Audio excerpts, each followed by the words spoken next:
Subscribe to our channel and press the bell icon so that you never miss any video lesson from Rao's IAS Study Circle. Join the official Telegram channel of Rao's IAS Study Circle to stay updated and get all the materials on the Telegram. The link to the channel can be found in the description box. Hello and welcome to Daily News Simplified, an answer to what, why and how of newspaper reading from a UPSC Civil Services examination perspective. Now today let's take up the Hindu newspaper dated 20th March 2022 and the important news which has appeared in the last week from the explained section of Indian Express. Now these are the list of the news which we will be taking up for today's discussion, and time stamping for all of them has been provided in the YouTube description. So on this note, let's start our today's discussion. Now let's take up our first news appearing in the Hindu newspaper on page number 10 in the science section. Now this news says recombination of two virus variants seen since 2020. The Alpha and Wuhan strain recombinant was the first, and the latest is the mixture of two Omicron sublineages. So this article highlights about the various process of mutation of coronavirus, and in its process of mutation, various sublineages of alpha, gamma, delta, etc. have recombined with each other. So this recombination happens when a person is infected with two variants of coronavirus at the same time. And this recombination is basically an exchange of genetic material which takes place during mutation. So basically the genetic material of two variants, for example say alpha variant and delta variant, so the genetic material of alpha variant and delta variant will mix and a new subvariant will be created. So this news highlights that this recombination, that is mixing of different variants, have been seen since 2020. As in 2020, recombination of alpha variant and Wuhan variant was seen. That is genetic materials from alpha variant and Wuhan variant was seen in a new variant.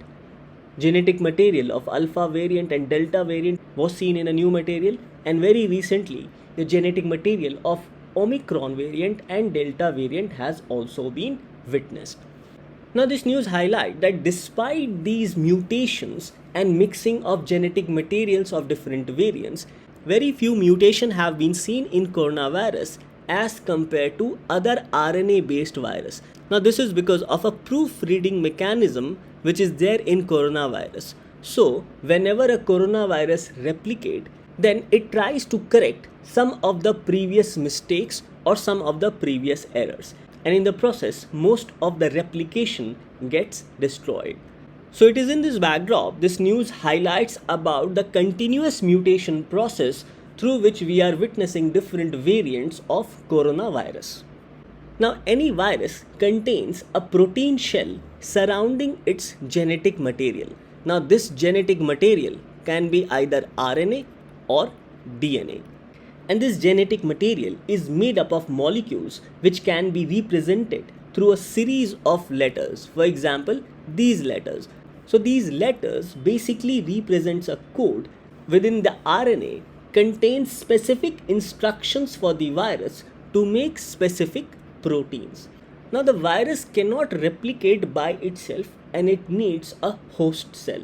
And through this process of replication, different variants are produced with respect to that virus. Now earlier, the alpha variant, beta variant, gamma variant and delta variant were categorized as variants of concern by World Health Organization. However, after the emergence of Omicron, it has also been categorized as variant of concern. And in most of these variants of concern of coronavirus, mutations have been witnessed on their spike protein, that is this part. So this mutation allows these viruses to enter the human cells. Now the delta virus itself is referred as a double mutant through L452R and E484Q. Now this L452R makes the delta variant more transmissible among humans. And this particular mutation is basically found in gamma and beta variant of coronavirus. And this mutation makes it easier for the delta variant to infect people who already had COVID-19 also. So among these variants of concern, Delta variant can be said to be the most dangerous, as when Delta variant arrived, then it completely wiped out the alpha variant. So in this regard, the mutation of delta variant with that of Omicron variant is being witnessed across the globe. Now the Omicron variant has two sublineages, namely BA1 and BA2. So there are two mutations which have been witnessed. One is with respect to BA1 and BA2, that is two sublineages of the Omicron variant, and second mutation which has been witnessed is that of Delta with BA1. Now there are two kinds of mutation with respect to Delta and BA1, one which is found in France and one which is found in UK. So the recombination of Delta and BA1 found in France has been referred as XD.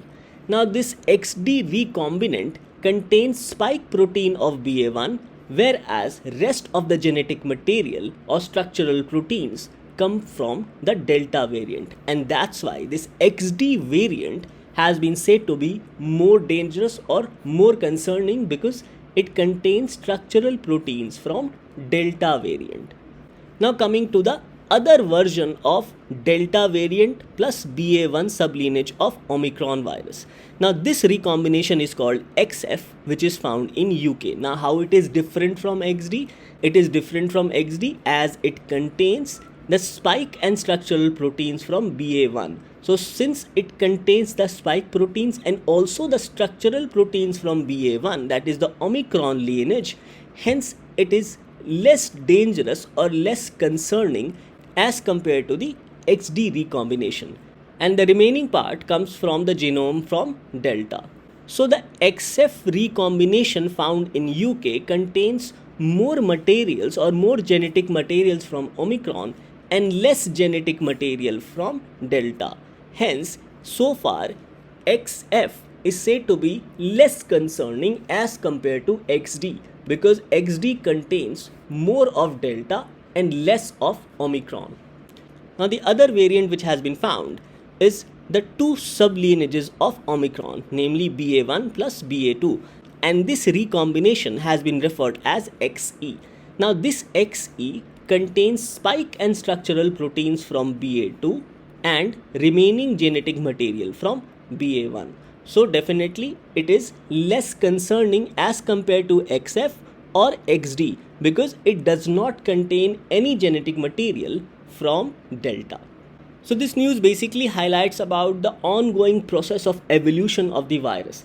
Now in this ongoing evolution, mutation which takes place in the virus, now this can prove either beneficial or disastrous for the virus. So that is why we cannot say that coronavirus has been completely eliminated. And hence we must be aware about the emerging recombination which is taking place in different patients across the world.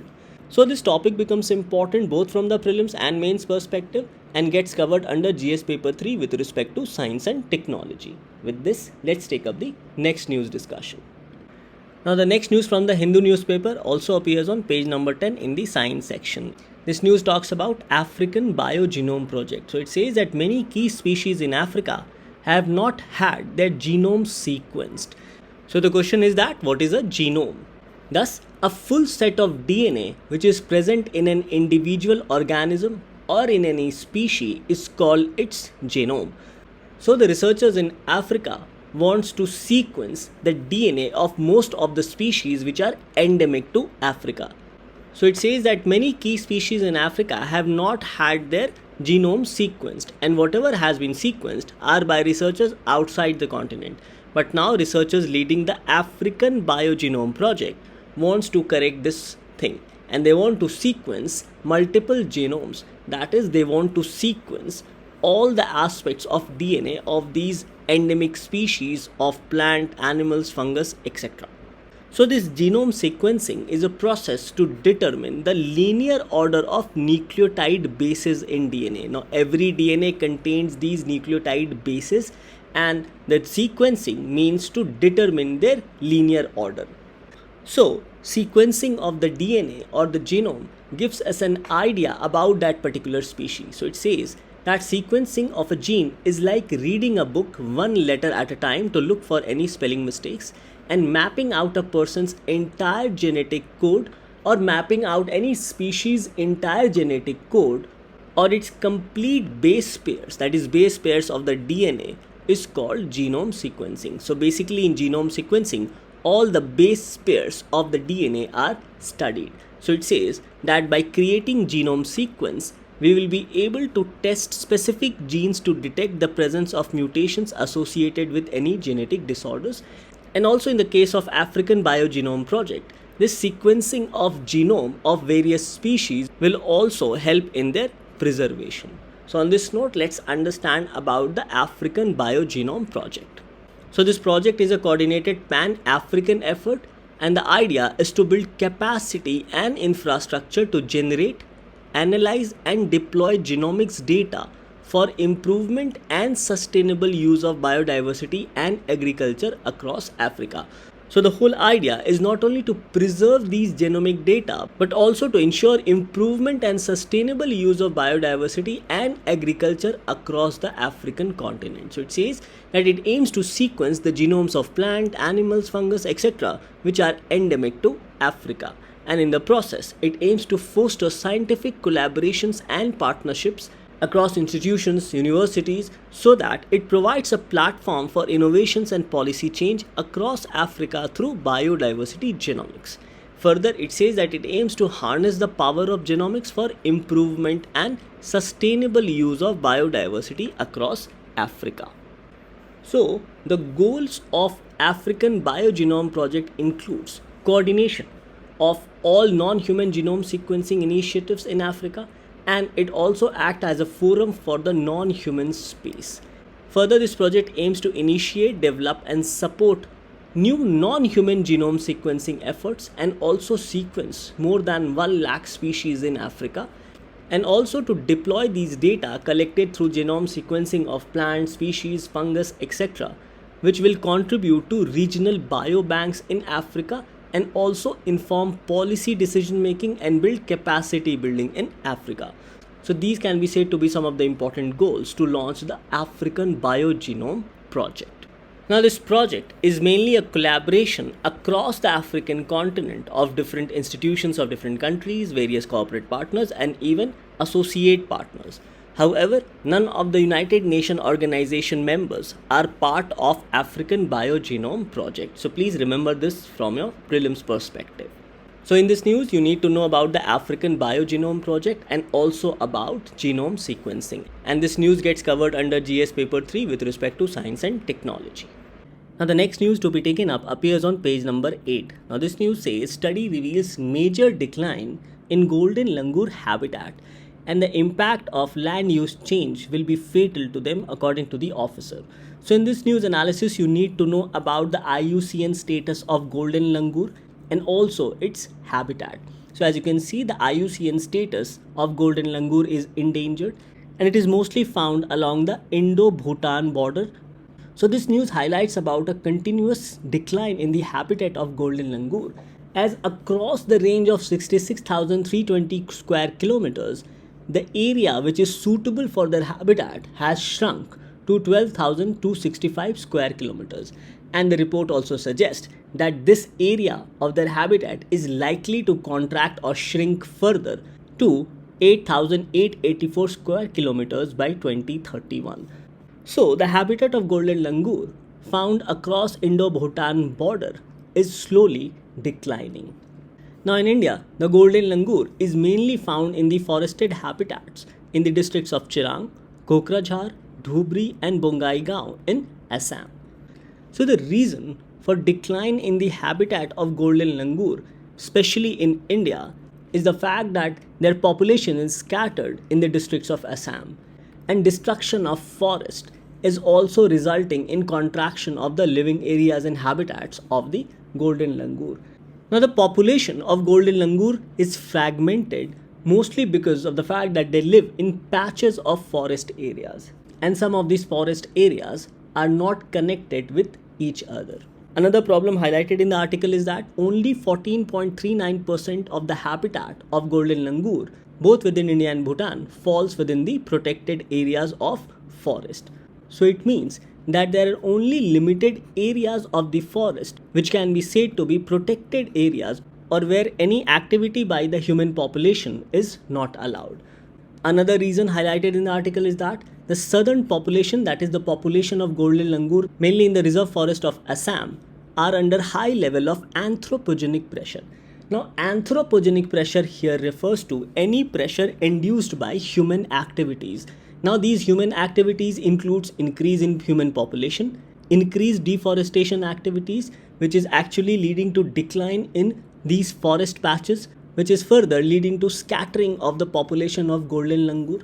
Further, commercial activities have increased in the forest, including that of mining. So all these activities induced by human is also resulting in reduced area for the Golden Langurs to live. Further, because of increased anthropogenic activities, human langur conflict has increased over a period of years. And another problem highlighted in this article is changes in land use pattern. So all these can be said to be the reason for decline in habitat of Golden Langur. Now, another important highlights from your prelims perspective is that the name of Golden Langur has been mentioned in Schedule 1 of Wildlife Protection Act 1972, and hence its hunting is prohibited. Now, this is also provided under Section 9 of Wildlife Protection Act of 1972. So from your prelims perspective, you need to know that Golden Langur is mostly found along Assam and Bhutan. It has been categorized as endangered according to IUCN Status, and it is also protected through Schedule 1 of Wildlife Protection Act of 1972.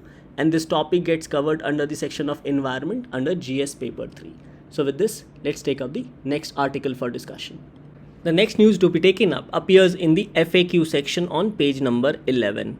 So this news says that what is the NPPA's role, that is National Pharmaceutical Pricing Authority's role in fixing drug prices.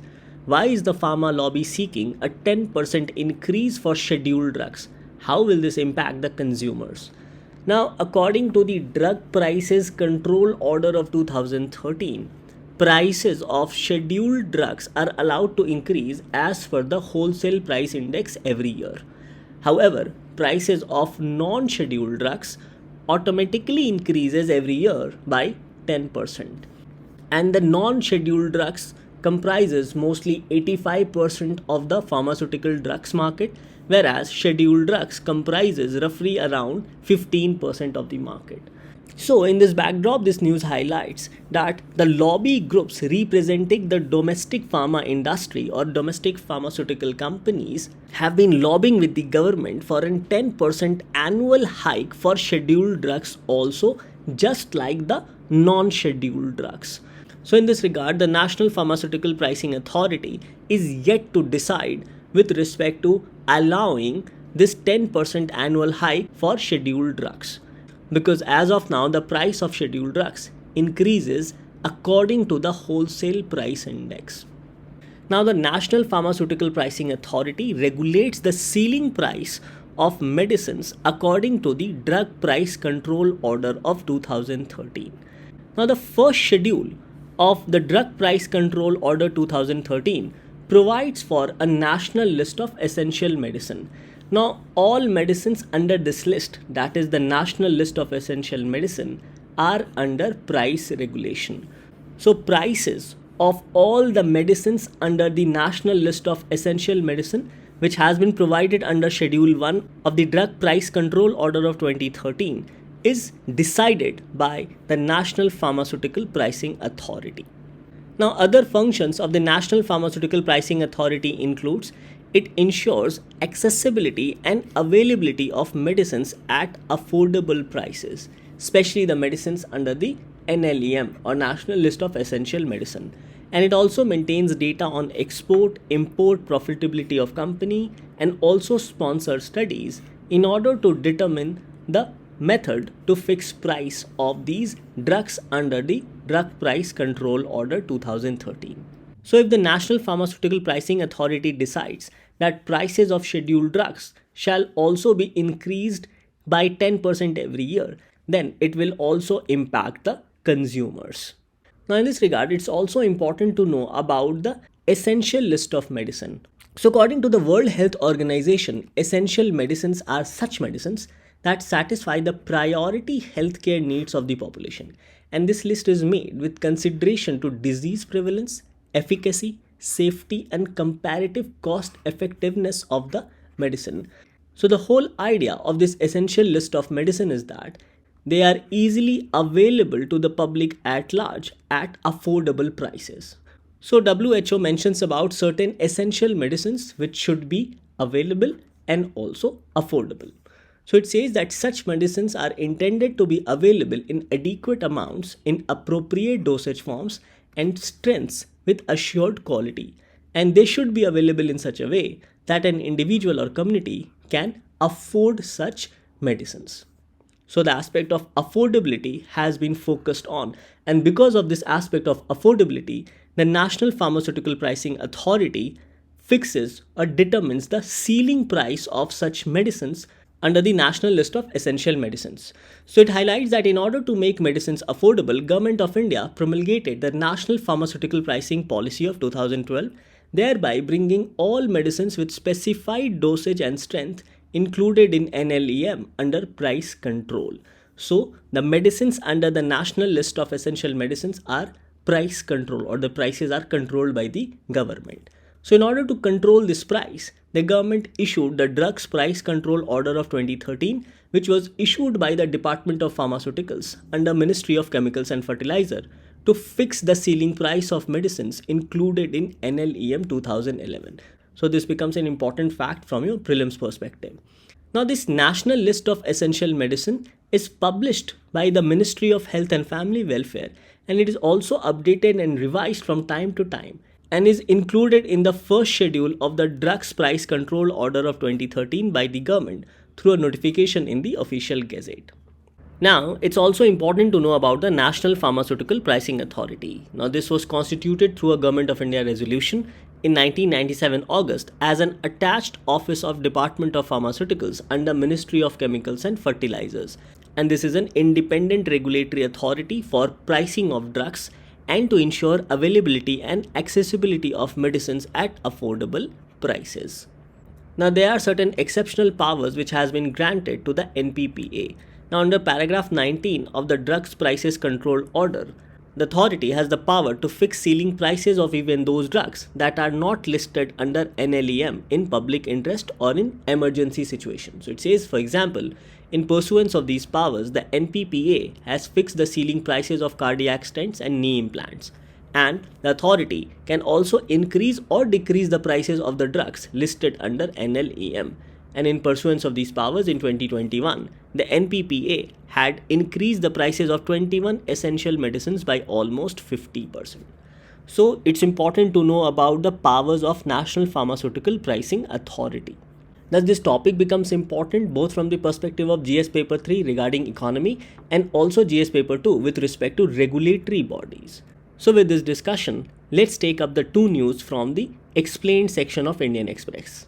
Now the next news to be taken up appears in the explained section of Indian Express and also appears in the Hindu newspaper on page number 1. So this news says that 5 reasons why the Japanese Prime Minister Fumio Kishida's India visit is important. So it says that the two countries, that is India and Japan, have achieved a target of 3.5 trillion Japanese yen in public and private investments in India. And based on this news on page number 1 says that India and Japan set target of $42 billion of investment for the next 5 years. And both these prime ministers also discussed the situation of Ukraine and also the Chinese aggression along the line of actual control. So this news on page number 1 in the Hindu newspaper highlights that at the 14th annual summit between India and Japan, they set an investment target of 5 trillion yen, which is close to $42 billion for the next 5 years for investment in various projects in India. Now both India and Japan discussed various regional issues during the meeting, including Chinese aggression along the LAC and also the conflict between Ukraine and Russia. Further, the two sides also exchanged 6 agreements on cyber security, on economic partnerships, on water waste management, urban development, clean energy partnership, and also an agreement on promoting bamboo-based products from the northeast region of India. So this is with respect to the investment which is supposed to be made by Japan in India. Now coming back to this news from the explained section as to why the visit of Japanese Prime Minister Fumio Kishida's visit to India is important. So the first reason highlighted is old camaraderie between both the Prime Minister. Now Prime Minister Modi has already met with the Prime Minister of Japan earlier when he was the Foreign Minister of Japan, and both these personalities have met each other 4 times. So there is a old camaraderie between both these Prime Ministers, and this will help to strengthen India-Japan relationship. The second point highlighted here is that it is the first bilateral visit for Fumio Kishida as Japan's Prime Minister.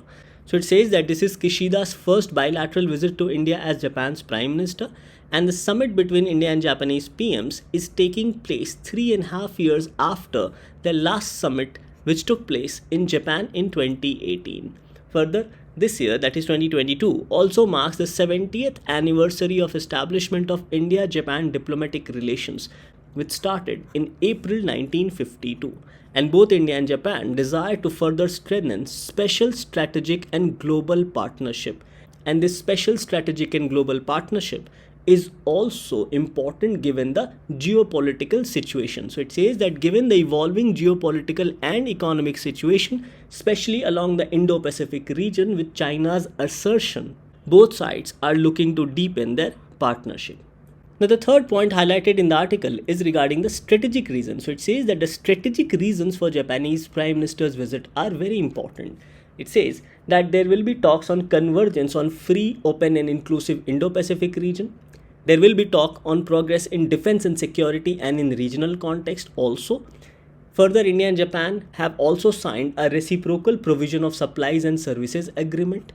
Both sides, that is India and Japan, intends to take forward their inaugural 2+2 ministerial meeting with defense minister and foreign ministers of both the country. So the inaugural meeting took place in November 2019. So both countries wish to take this forward.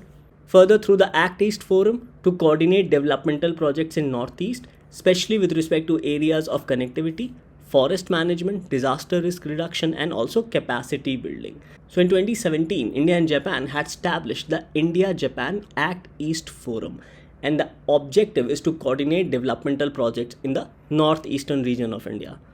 Now, various other developmental projects are also underway. So it says various developmental projects including upgradation of highways in Meghalaya, Tripura, Mizoram are underway. The next important strategic reason is the Supply Chain Resilience Initiative. Now this has been developed to reduce import dependence from China. So it says that the Trade and Economy Ministers of India, Japan and Australia had launched the Supply Chain Resilience Initiative in April 2021. And this initiative seeks to enhance the resilience of supply chains in the Indo-Pacific region and also to develop dependable sources of supply and to attract investment. So it says that as initial projects, sharing of best practices on supply chain resilience and holding of matching event have been completed. Now the fourth point highlighted in the article is regarding the economic component with respect to ties between India and Japan, and this is also reflected through number of Japanese companies in India. So it says that since Prime Minister Modi's visit to Japan in 2014, both countries have achieved a target of 3.5 trillion Japanese yen in public and private investments in India, which was announced by PM Modi and former Japanese Prime Minister Shinzo Abe in 2014. Apart from large presence of Japanese companies in India, Japan is also the 5th largest source of FDI, largest supplier of official development assistance, and with the help of Japanese economic assistance, various infrastructural projects are underway in India. For example, Mumbai-Ahmedabad high-speed rail corridor, dedicated freight corridor, metro projects, etc. Further, the two sides have also signed a digital partnership in October 2018. Further, Indian startups have raised more than $10 billion from Japanese venture capitalists. Further, both India and Japan have cooperated in the field of information and communication technology such as 5G, undersea cables, telecom and network security. Further, progress have also been made in the area of skill development as total number of Japan-India institutes of manufacturing has increased to 19. Now these institutes are established by Japanese companies based in India for training skilled workers, and even Indian youths are placed in Japan as interns under the Technical Intern Training Program. Now, last year, India also had signed a specified skilled workers agreement. Thus, the economic ties between India and Japan has increased since Prime Minister Modi's visit to Japan in 2014. And lastly, the article mentions about things to look forward to during Kishida's visit. First is obviously announcement of investments plan in India, which the Prime Minister of Japan has already made. Convening 2+2 dialogue between the foreign and defense ministers of India and Japan. Review and strengthen the bilateral cooperation in diverse areas between the two countries, and exchange views on regional and global issues of mutual interest so as to advance India and Japan's partnership for peace, stability, and prosperity in the Indo-Pacific region. So these are the 5 reasons why Japan's Prime Minister's visit to India is very important. Now, this article becomes important from the perspective of current events of international events and gets covered under GS Paper 2 with respect to your mains examination. With this, let's take up the last news for today's discussion. So, the last news is regarding sexual harassment of women at workplace. So, this news says that what is POSH, the law against sexual harassment in India.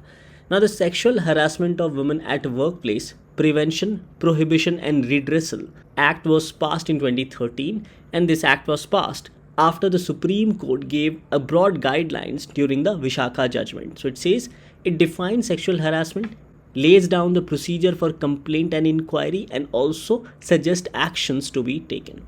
Now, this news with respect to sexual harassment at workplace has appeared in the explained section regarding the judgment of Kerala High Court. So, the Kerala High Court in a recent judgment has asked organizations associated with the film industry to take steps to constitute joint committee to deal with cases of sexual harassment of women in line with the Sexual Harassment of Women at Workplace Act of 2013.